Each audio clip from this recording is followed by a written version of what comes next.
Ambalima bamanan kamena maliko no ani maliko kan foli ni walimando be ka taw kelen na bela jelema fo yan faw sigoro la aw bisimila ka dogo kun kibaru sorolem keneka mimina wala li chaman ke awi mali jamana ka gouvernement ka babu sentigi Amadou Koita ya ka dogo kun la kuna fondi kene sigi senka ani kuna fondi law ni nyonte wala sa ka se ka jamana kono den labo akalama gouvernement ka barabulu dalew anaka baraketa wanga je angulu la je nyonfe Inafo ladala kula Mali ministru ka ladala ɲɔgɔn ye min bɛ kɛ dɔgɔkun o dɔgɔkun ministru ka babu sentigi porte-parole du gouvernement ministre Amadou Koita ale bɛna kɔma segin kɛ kunnafonidilaw ye yaasa jamana kɔnɔdenw ka bɔ a kalama jamana ɲɛmɔgɔw ka baara kɛlenw an'u ka baara bolodalenw kan. Donc bi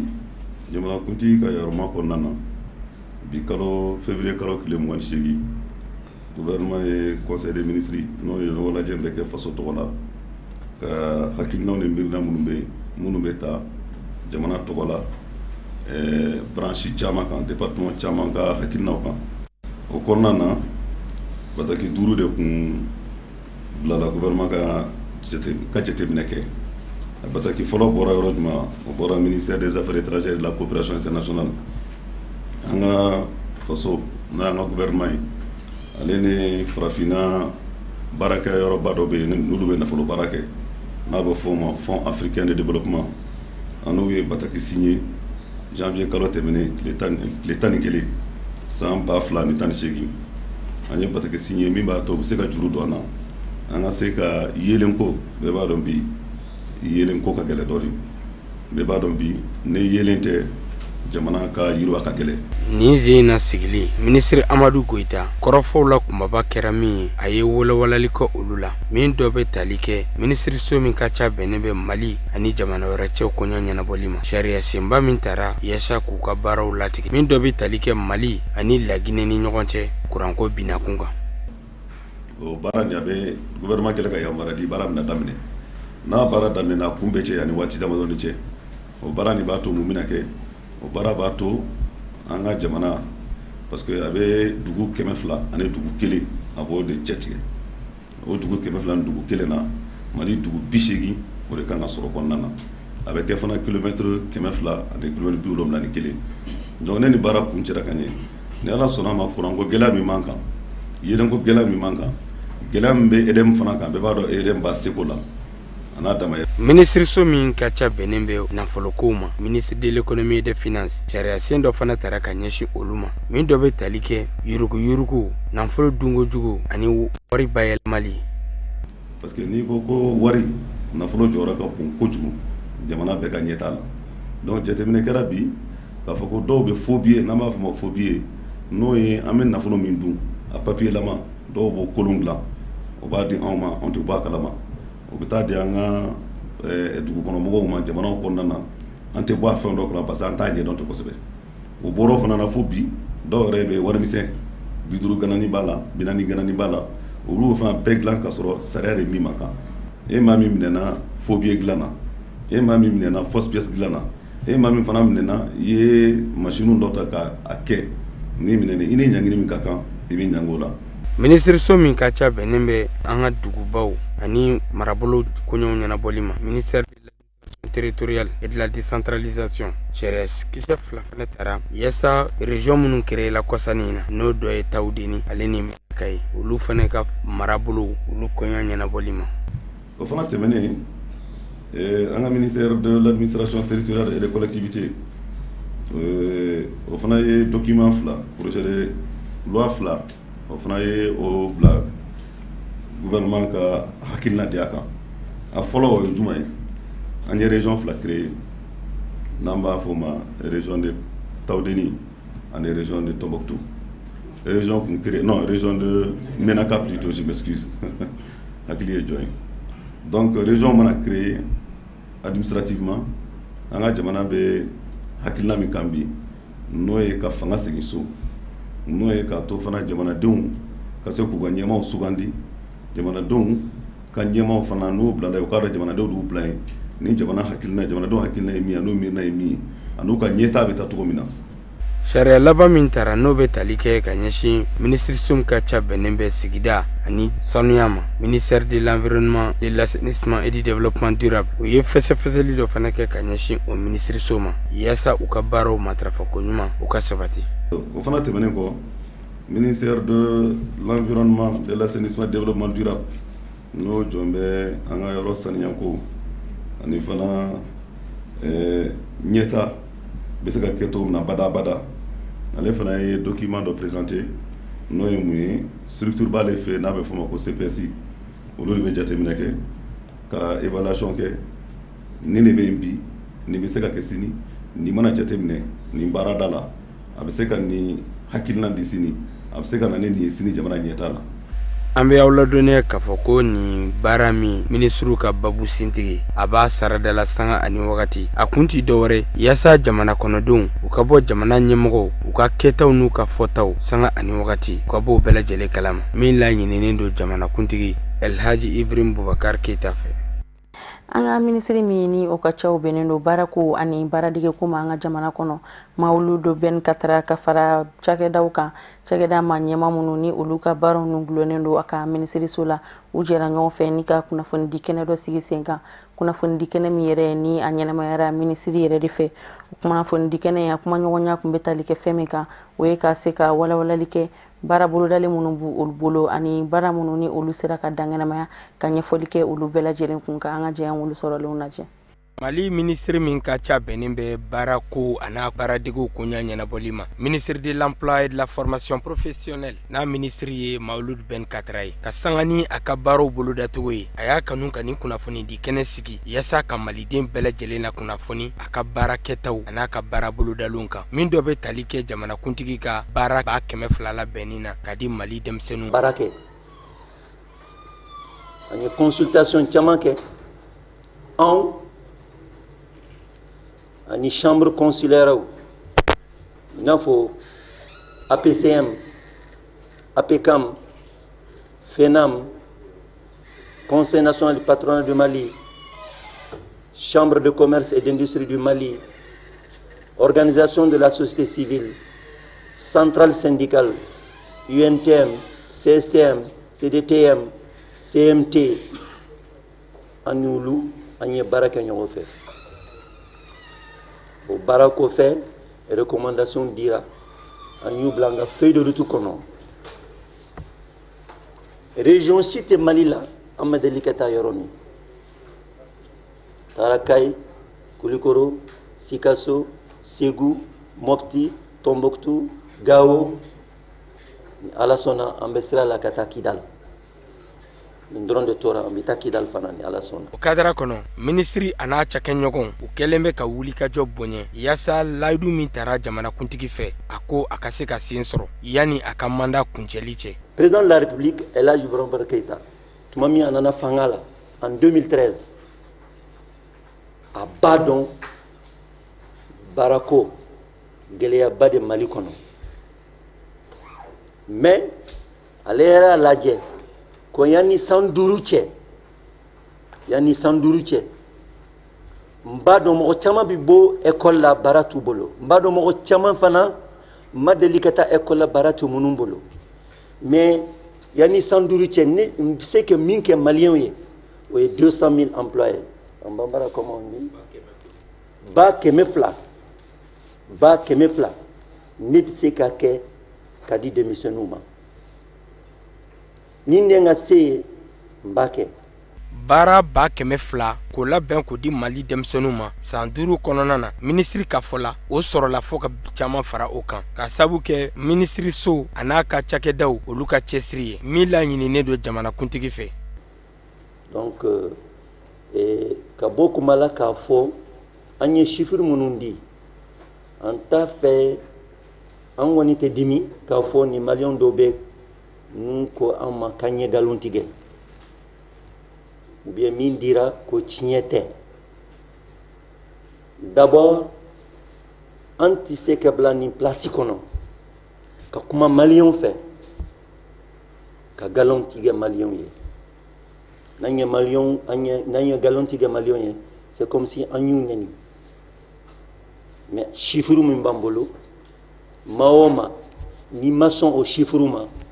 il sait que c'est en fait. Efana binani ka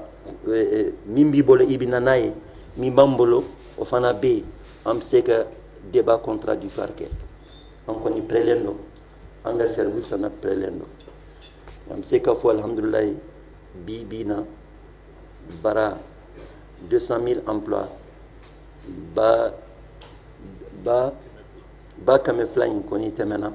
An bɛ y'aw ladɔnniya k'a fɔ ko minisiri Mawulud Ben Katara a ka nin kunnafonidi kɛnɛ min kɛra sanga ye yaasa kunnafonidilaw ani jamana kɔnɔdenw u bɛɛ lajɛlen ka kunnafoniya sɔrɔ jamanakuntigi ani gouvernement u ka baara kɛlenw ani u ka baara bolodalenw kan k'a daminɛ septembre kalo san 2013 ka na bila décembre kalo san 2017 la baara minnu kɛra a kɔnɔ ka se ka ɲɛfɔli kɛ o kan. Mali jamana ye projet sudi barakɛla ka lajɛrɛ dɔ bisimila lajɛrɛ ta ku sabanan dɔ de kun don min bɛna ɲɛsin musow ka yɛrɛtaw ma ka kɛɲɛ ni buna adamadenni yɛrɛ caya ye sahɛli jamanaw kɔnɔna na an bɔ dɔlɔnya ka fɔ nabagaw bɔra jamana 6 de kɔnɔna na ni ka na Mali jamana kɔnɔ ka na ye ni lajɛrɛba in kɛnɛ kan an ka ɲɛjɔw sɔrɔlenw na.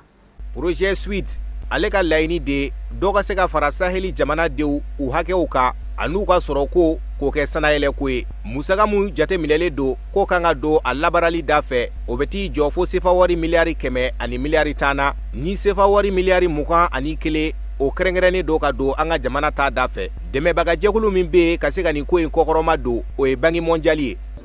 Baara ni a kuma cɛ fɔlɔ nka mɛ baara nin kɔnɔna la n bɛ se k'a fɔ hali bi an nisɔndiyalen don an wasara parce que baara taabolo a ka ɲi. N y'a fɔ aw ye k'a fɔ an bɛ projet belebeleba dɔ de hukumu kɔnɔna la n'a bɛ fɔ o ma projet autonomisation des femmes pour le dividende démographique au Sahel. O projet nin a sɔrɔla cogo di? A projet sɔrɔla ni an ka jamana ɲɛmɔgɔw olu ka hakilina de ye n'o ye Côte d'Ivoire, Burkina Faso, Mauritanie, Niger, Tchad ani Mali. U y'a jateminɛ ni an ka Sahel jamana ta i bɛ taa sɔrɔ adamaden a bɛ ka caya an bɛ ka bugun o tɛ ko kolon ye mais an kan ka kɛ adamaden caya a bɛ se ka kɛ sababu ye cogo di ka kɛ nafasɔrɔ sira ye an ma a bɛ fɔ de ma dividende démographique donc an ka baara nin kɔnɔna la puisque projet nin hakilina bɔra jamana ɲɛmɔgɔw de la donc an y'a ɲini ka président Ibrahim Boubacar Keita ka se a bara a ye an bisimila bi kuluba a ye hakilina di an ma k'a fɔ an bɛ baara min na cogo di a bɛ se ka ɲɛ cogo min na a y'a fɔ an ye fɛnɛ u jamana ɲɛmɔgɔw u ka laɲini ye mun ye an y'o fɛnɛ ci kan sɔrɔ donc o ye de ka yira u la k'a fɔ an bɛ baara min na nin baara belebele de don. Ni baaraba in a ɲɛmaya kalifalen don minisiri 6 de la kɛrɛnkɛrɛnnenya la ka bɔ Tchad, Niger, Côte d'Ivoire, Mauritanie, Burkina ani an ka jamana Mali. O de kadara kɔnɔ an ka jamana minisiri mun ka baaraw bɛ ɲɛsin dugukolo a labɛnni ma. A y'a kan di k'a fɔ laɲini mun bɛ yen ka se ka dɔ fara saheli jamanadenw kan k'an ka jamana bɛna fɛɛrɛw kɛ o laɲiniw ka se ka sabati. O baara mun tɛ se ka taa togoya si la fo yɔrɔbaw ka labɛn denmisɛnw tɔgɔ la. Baara nin a taabolo ka jan ka da kan ka adamaden caya k'o yɛlɛma k'o kɛ nafasɔrɔ sira ye jamana ma o tɛ ko ye tile fila ko ye donc o de y'a to an ka baara kɔnɔna la an bɛna lajɛ projet nin an bɛ se ka a lajanya cogo min na pour que a ka se ka taa wagati jan kan et puis ka da o kan an bɛ se ka a kɛ cogo di jamana wɛrɛ mɔgɔw n'u bɛ se ka don projet nin kɔnɔna la ka da ka projet nin a bɛɛ Mali kelen ka kunkanko tɛ an ye jamana wɛrɛ min fɔ olu fana dɔrɔn ka kunkanko tɛ nin ye farafinna bɛɛ de ye farafinna jamana kelen tɛ se ka yiriwa ka dɔ to donc yiriwali bɛ kɛ ɲɔgɔn fɛ de donc o la an bɛ ka laɲini fana jamana wɛrɛ ka sen don projet nin na déjà n'i ye o ta Beninkaw y'a yira k'a fɔ olu b'a fɛ k'u sen don projet nin na an dɛmɛbagaw fana n'o ye banque mondiale ye olu sɔnna o ma donc n bɛ profiter aw ka micro la k'an dɛmɛbagaw fo n'o ye banque mondiale ye n'o ye Fonds des Nations Unies pour la population ye donc ni jɛkulu bɛ ka an dɛmɛ ka projet nin waleya. An b'aw ladɔnniya k'a fɔ fɛn min ye projet Suède ye a sigira sen ka novembre kalo la san 2015 Niger jamana kɔnɔ kɛrɛnkɛrɛnnenya la Niamey a sigili sen kan ɲani a ka san 2 sɔrɔ dɔrɔn a ka laɲini kumaba camanw bɛ yen minnu sera ka sabati a bolo ka fara a kan fɛn min ye bɛnɛ jamana ye ale fɛnɛ makɔnɔlen don a kana se k'a sen don nin baaraba in na dakurunya kelen Suwidi ale sigira sen kan de an balakaw u ka se ka jɔ n'u yɛrɛ ye ani ka se ka dɔ fara Saheli jamanadenw u hakɛ kan. Don kɛrɛnkɛrɛnnen min ni o taara diɲɛ selena ni jamanaw bɛɛ lajɛlen fɛ k'o kɛ protection civile tɔgɔladon ye o ɲɛnamayali kɛnɛ sigira sen kan an ka jamana kɔnɔna na ka bɛn marisi kalo tile fɔlɔ ma an b'aw ladɔnniya k'a fɔ kɛnɛ in ɲɛmɔgɔya a kun bi an ka jamanakuntigi Elhaji Ibrahim Boubacar Keita de bolo fɛn minnu sera ka sɔrɔ kɛnɛ in kan an ka jɛ an k'olu lajɛ. Balimaw an bɛɛ bɛ yan bi an bɛɛ ɲɛ b'a la ninnu ka baara in a bɛ min ye jamana ye a b'i lakana i yɛrɛ ma ka i ka du kana ka dugu kana lakana o de la n'u ye fɛn min fɔ an ye an ka kan k'u lamɛn n'u ko an kana min kɛ an kan'o kɛ an k'an dɔn an ka hɛrɛ t'o la an ka dɔn kasara b'o la o bɛ se ka na ni kasara ye n'a fɔra an denw ye denw a ye kasike don o tɛ k'a fɔ an b'a fɛ ka ko bin k'u jagoya ko min tɛ kosɛbɛ ye ko min don a bɛ se k'u ni lakana ni den binna dɔrɔn ka girin dɛ mun bɛ kɛ a bɛ ci i kun bɛ ci n'i kun cira mun bɛ kɛ o la o ye saya ye donc n'a fɔra ka kasike don o ye ka ninnu ka baara nɔgɔya o ye ka ni lakana n'a fɔra fana fɛn dɔw bɛ yen nɔ so kɔnɔna na an ka denmisɛnw tanga o ma o ye gaziw dayɛlɛnw ni fɛnw ye o fana an k'u lamɛn o la parce que n'a tiɲɛna après ni ta wulila so la ninnu de bɛ nin to a da fɛ olu ka kuma ye de k'a fɔ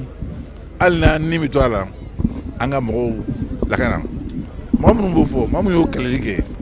u ka kan ka dɛmɛ dɛ u ka kan ka dɛmɛ u ka kan ka waleɲuman dɔn a ka kan ka dɔn u ye min ye jamana ye an ka kan ka fɛn fɛn k'u ye an se la an b'a kɛ fɛn dɔw yɛrɛ an na bi a man bɔ dɛ halisa u ni minɛnw ka kan o minɛn ninnu inshallah ala k'an kunnaja k'a sɔrɔ ka d'u ma o n'a ka kan k'u fo waleɲuman dɔn ka tila k'u fo tuguni waleɲuman dɔn u ni ce u ka baara la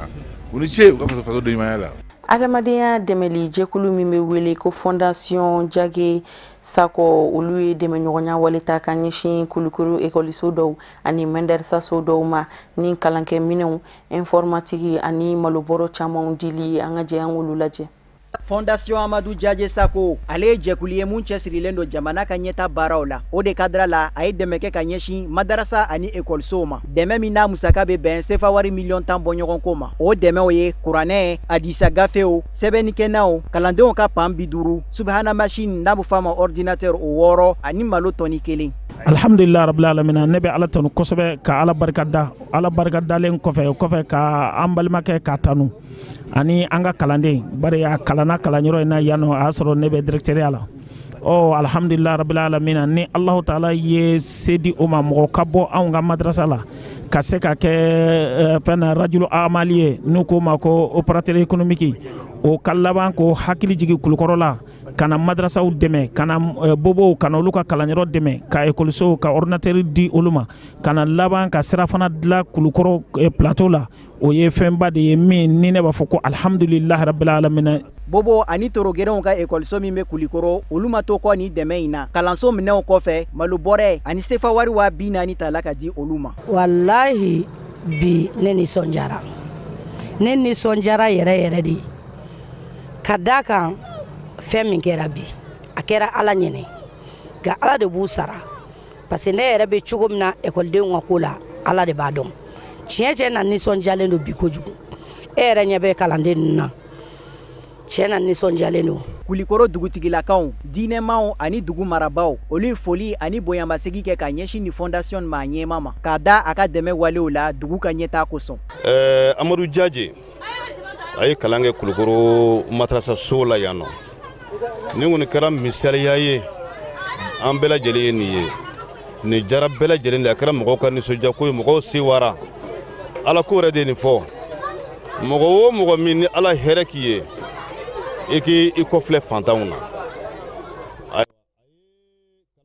so min na n'o ye madrasaso ye yan nɔ a ye kadoba k'a ye balo ta ka di u ma ka tabulubanw d'u ma ka livuru d'u ma n'o ye kuranɛ kalan livuru ye hali adamaden minnu bɛ yen nɔ ni olu bɛ an ka école fondamentale la n'o ye sur-émiens ye ko bobow ani kulogerenw a kɔni a ye kadoba kɛ olu fana ye an b'a fɔ ko ɲuman kɛ ka wale ɲuman dɔn ka duwawu k'a ye vraiment a ye nin waleya min kɛ nin ye an kulukorokaw mɔgɔ o mɔgɔ min bɛ hɛrɛ sama ka se dugu in kɔnɔ yan an bɛ e de kɔ su ni tile an b'i kɔ. Ni dɛmɛ in tɛmɛlen kɔfɛ Fondation Amadou Djadje Sako o kɛlen kɔ ka taa foli bila dugutigilakaw na u taara siradilan baara daminɛw kɛnɛ kan siradilan min n'a kɛ kun ye ka taga segi nɔgɔya sigidalamaw ma kɛrɛnkɛrɛnnenya la maabakɔrɔw. Laɲini min nana ni siradilan nin ye n teriw de sera n ma n'o ye Seydou Diallo yɛrɛ ye a ko n ma nin yɔrɔ min filɛ nin ye degun b'u kan tɔɔrɔ b'u kan o tali ka tɛmɛ ka taa hali misiri la gɛlɛyaba de b'u kan nka ma ni Ala sɔnna siradilan olu ye ne ka baara ye n b'a kɛ siradilan ne yɛrɛ bɛ siradilan olu ye ne ka baara ye n bɛ misiriw jɔ o ye n ka baara ye n bɛ foraziw sen olu ye n ka baaraw ye ni Ala Taala sɔnna ma n se ye min fɛnɛ k'a kɛ nin na surtout n faso n b'o kɛ Seydou nin ye n tɛnɛmuso yɛrɛ ka dakɛrɛfɛla ye n bɛ se ka fɛn o fɛn kɛ siradilan na dugu in kɔnɔ somɔgɔ ko t'o la balima ko t'o la an bɛɛ de bɛ fani ba la an bɛɛ sinjima ye an bɛɛ balimama ye dugu in kɔnɔ yan. Ni dɛmɛ ani ŋaniya ɲuman baaraw sankɔrɔta la ni kuranɛ kalan ni sketch ye an ka ekɔliso ni madarasa kalandenw fɛ. O de bɛ dansigi kɛ bi dɔgɔkun kibaru sɔrɔlenw na minnu sera ka fara ɲɔgɔn kan ka bɛn ni kuma ye kunnafonidiso ɲɛmɔgɔyaso fɛ ka lase aw ma aw ni ce aw ka ɲamadaliw la aw k'an bɛn ni Ala sɔnna a ma.